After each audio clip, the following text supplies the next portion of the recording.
I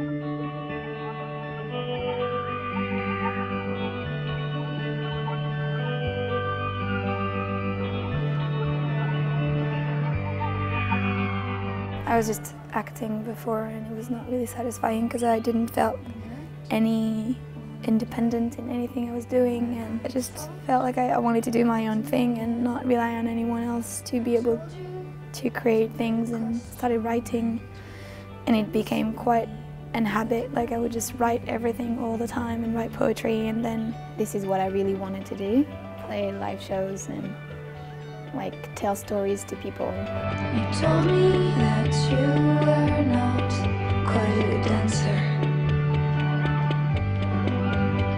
I told you that I just write all the time, so whatever's in my head gets on paper, and whatever's on paper sooner or later will be a song. So it's just a matter of time of like accumulating enough things until it's like boiling and it just needs to like pour out. And usually I have like crazy insomnia and can't sleep for like 3 days.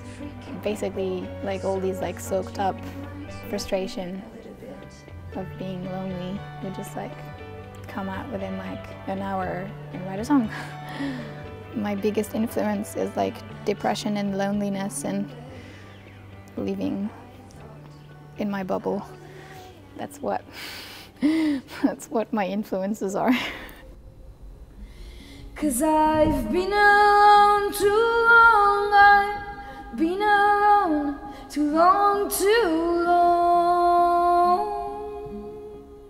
At one point I felt like I needed to stop music because I didn't have an album and everyone was talking about my music, and I felt like they didn't know what I even sound like, so I retired, and that felt really good.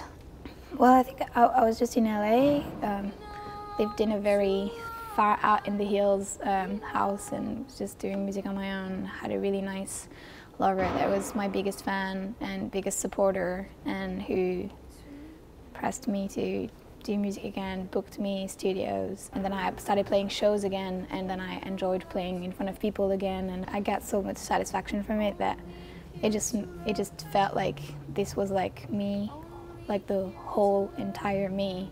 It's like what I wanted to do, just like tell stories to people in the most organic and genuine way possible. My precious guide.